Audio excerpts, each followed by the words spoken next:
कहा क्या हुआ कि तुम नहीं जानते, अपने पुत्र की मृत्यु होने के बाद पिता ही वहां लकड़ी बेच रहा है, पिता ही बिजनेस कर रहा है, बेटे की मृत्यु पे कर रहा बिजनेस। बनते हो सत्यवादी, कहां के सतयुग हो तुम। और ध्यान रखना, मेरे राज्य में अगर ऐसा हुआ तो 1 सेकंड नहीं लगाने का हूं, 1 सेकंड भी सजा देने में।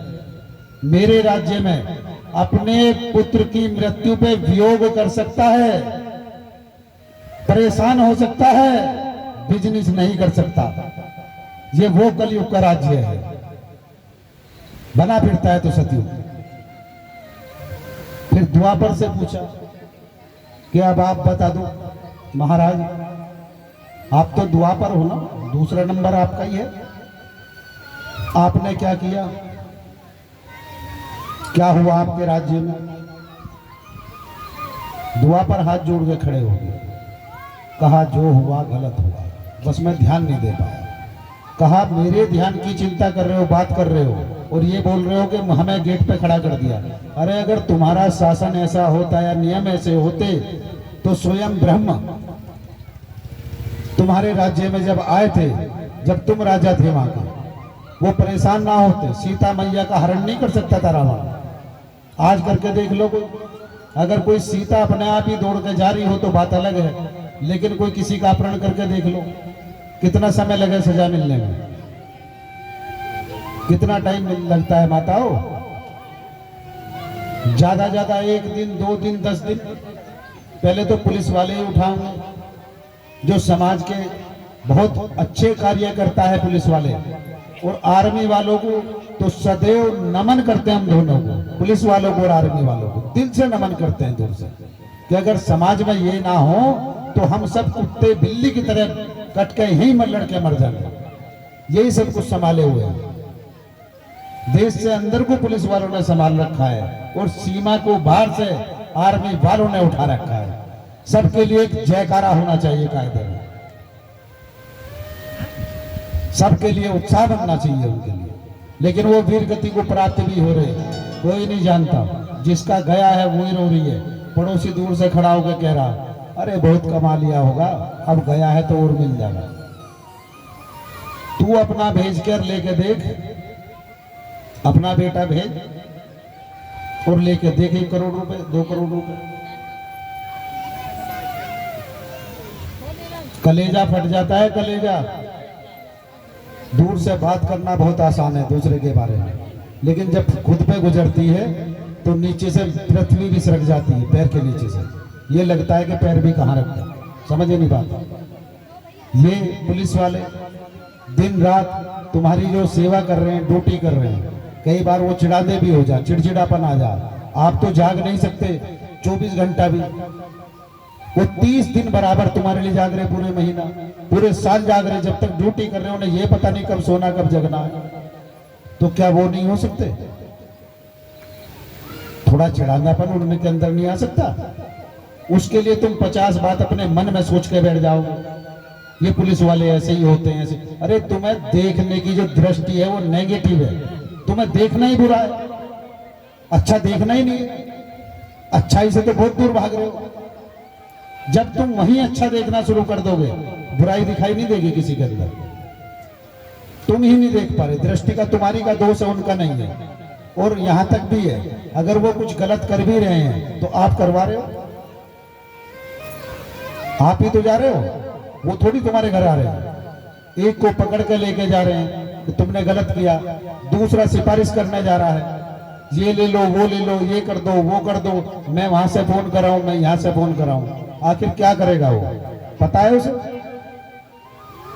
मुजरिम है, लेके आया हूं, सजा देनी थी, छोड़ना मुझे तब भी पड़ेगा। ये कहीं से ना कहीं से ऊपर से फोन आएगा और फिर से रिश्तेदार की तरह यहां से विदा करना पड़ेगा। इससे तो बेहतर है जो प्रसाद दे रहा अल्लाह बेटा, छोड़ना तब भी है तब भी। लेकिन सजा देने में कलयुग ने कमी नहीं करी है, वो साथ के साथ दे रहा है।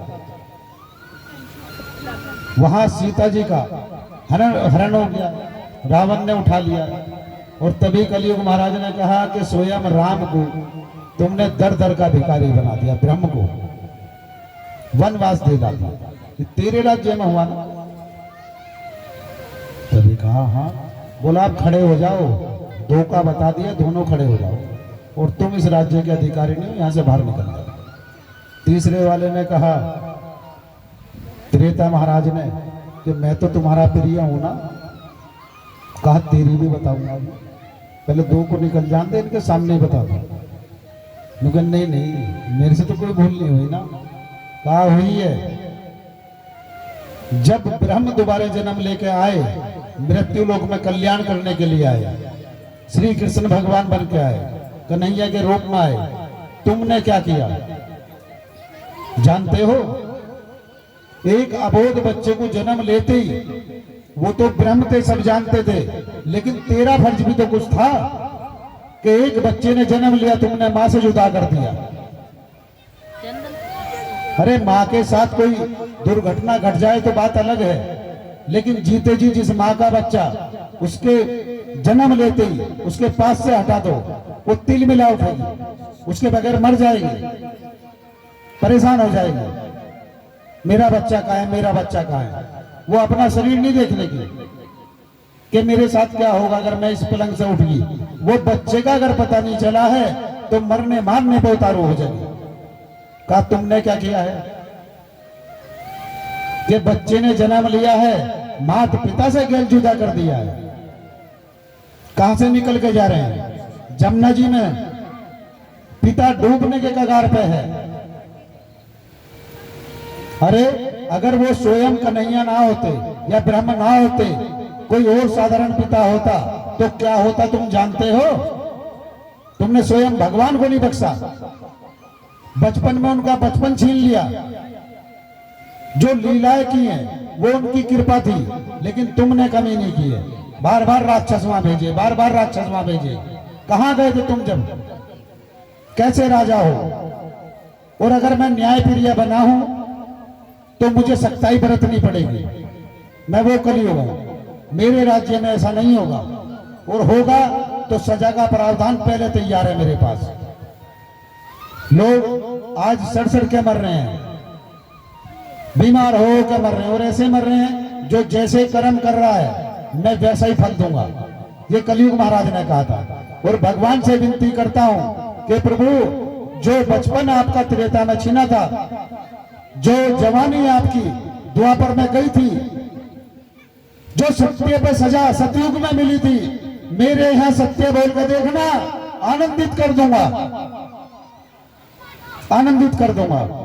मेरे यहां भगवान का भक्त बन के देख लो जवान व्यक्ति, वो तो ब्रह्म थे, नारायण थे जब आए जन्म थे, लेकिन यहां एक बार भक्ति बन के देख लो, उस भक्त को लाखों की भीड़ में अलग दिखा दूंगा कि ये मेरे राज्य का भगवान का भक्त है, नारायण का भक्त है। दूर से लोग बता देंगे। ये मेरा न्याय है। और विनती करके आया हूं, जो आपका बालपन हुआ था, जवानी गई थी, आप अब विश्राम करो, ये कमान मेरे हाथ में दे दो, वही साथ के साथ न्याय करूंगा। ये आज वो कलियुग है, लेकिन हमने कहा इस्तेमाल कर दिया कारों की तरह, कायर बन गए। जहां कमजोरी लगी बोल दिया कलियुग का प्रभाव है। अरे तुम अपने बच्चों को अच्छी शिक्षा तो दे नहीं सकते, बदनाम कलियुग को कर रहे हो, बदनाम भगवान को कर रहे हो। शिक्षा देना, जब उन्होंने तुम्हें बोलना सिखाया है, चलना सिखाया है, सब कुछ दिया है, इतना ज्ञान भी दिया है क्या गलत और क्या सही है, तुम गलत के लिए भी जिद कर बैठे हो, सही के लिए भी जिद करके बैठे हो, तो क्या सब भगवान ही करेंगे? आपका कोई फर्ज नहीं है। आप भी तो उन्हीं के बच्चे हो, आप ही तो भगवान हो। और जब भगवान ही भ्रष्ट होगा तो क्या होगा? एक तरफ बोलता है हर आदमी, सोचता है मेरे सब चरण छुए, मैं भगवान बनूं, मैं भगवान बनूं, लेकिन भगवान के जैसे कर्म ना करूं, कर्म शैतान के जैसे करूं। गलती सारी बच्चों की भी नहीं है, गलती बड़े से शुरू होती है कि जो तुमने ज्ञान दिया ही नहीं है वो बच्चे क्या करेंगे।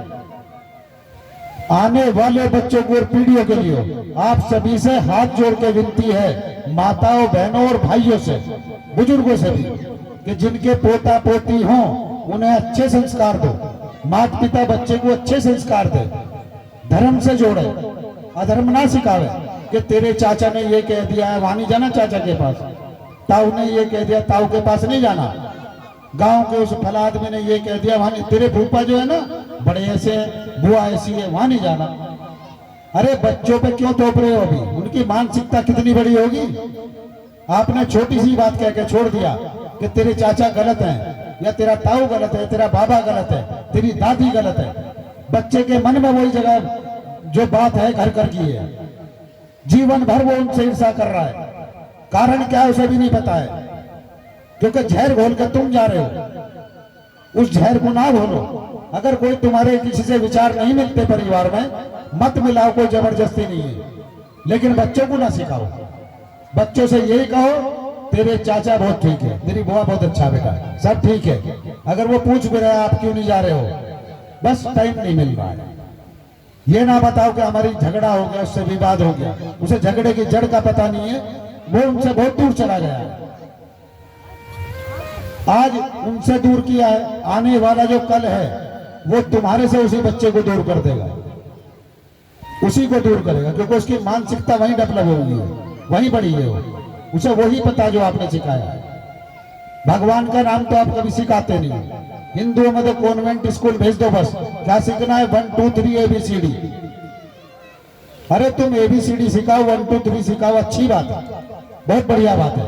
लेकिन बेटा जिसने तुम्हें जन्म दिया है, जो पाल रहा है, पालनहार है, जो ब्रह्म है, बच्चे को उसके लिए जरूर बताओ कि बेटा देख, ये कन्हैया जी हैं, ये राम जी हैं, ये उनके अवतार हैं, ये उनके अवतार हैं, इनकी सेवा पूजा पाठ करा करो, तभी पढ़े लिखेगा। पढ़े लिखे तो बहुत धक्के खा रहे हैं आज। क्या कर लिया उन्होंने पढ़ लिख के? फिर क्या करते हैं, BA BTech कर ली है, परेशान है, नौकरी नहीं लग पा रही महाराज। तभी सभी महाराज क्या बोलते हैं, साधु क्या बोलेगा कि कभी भगवान का भजन किया? नहीं किया जी। तो जो BTech और BEd करी वो कर ले, बस इसे जेब में रख के घूम डिग्री को। साथ में भगवान का भजन किया होता, भगवान के बारे में तू थोड़ा भी जानता, तो आज नौकरी पे तू ही खड़ा होता बेटा। उसे ना भूलो जो तुम्हें सब कुछ दे रहा है।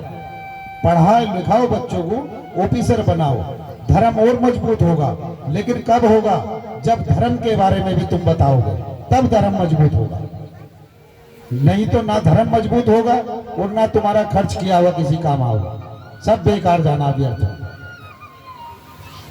इसीलिए सभी से विनती है, अपने घर में प्रेम बनाओ, रिश्तों में प्रेम डालो, प्रेम सिखाओ बच्चों को, प्यार करना सिखाओ। ये ना कि दूर भागो। अरे तुम्हारे से बदबूदार कोई नहीं होगा, दूसरे में तुम बदबू बता रहे हो, दूसरे के विचार गलत बता रहे हो। खुद के विचार तुम्हारे कौन से मजबूत हैं? जो बात करने से भी एक दूसरे को रोकते हैं, वो मजबूत होंगे? वो हो ही नहीं सकते। धर्म को कमजोर करेंगे, भागवत जी में नहीं जा सकते, अहंकार है। वो बच्चों को क्या सिखाएंगे जब तुम नहीं आ रहे हो? जिनके छोटे बच्चे हैं मस्ती में खेल रहे हैं, हम ये भी बोल सकते थे कि बच्चे डिस्टर्ब करते हैं, लेकिन पहली भागवत जी में या आज तक आपने सुना हमने एक बार भी बोला बच्चे डिस्टर्ब करते हैं? हम खुश होते हैं और लगता है कि हाँ बच्चे आए हैं।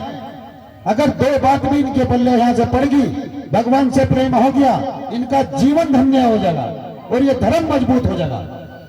आप सबसे विनती है, जिनके छोटे बच्चे भी हो लेकर आया करो। जब हम यहां परेशान नहीं होते तो आप देख के इतने परेशान ना हो करो। क्या होगा, ये क्या सोच रहे होंगे, वो सोचना काम उनका है जो सोच रहे होंगे। बच्चों को लेकर आया करो, धर्म बढ़ेगा, मजबूत होगा। बुजुर्गों को लाया करो, सभी अपने अपने घर में प्रेम किया करो। बोलो वृंदावन बिहारी लाल की जय हो। और यहां बताया है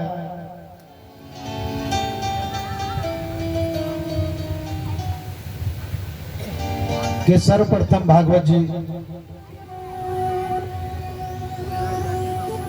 भक्ति ज्ञान वैराग्य ने सुनी थी सनक सनंदन संत कुमारों के मुख से। वो भगवान के ही पुत्र थे, उन्होंने सर्वप्रथम सुनाई थी। और भक्ति मैया ने बताया, एक बार नारद जी मृत्यु लोक का भ्रमण करने आए थे, तो जैसे ही विचरण कर रहे थे, टहल रहे थे, वो टहलते टहलते वृंदावन पहुंच गए। वहां जाके देखा यमुना नदी के किनारे एक यंग महिला है और दो बुजुर्ग उनकी गोद में लेट गए हैं। बड़ा अचंभा हुआ कि ये बुजुर्ग, उन्होंने सोचा हो सकता है इनकी बेटी हो, ये पिता हो और दूसरे अंकल हो, चाचा, हो सकता है परिवार की कोई बात हो। तो जैसे पास में गए वो रो रही थी।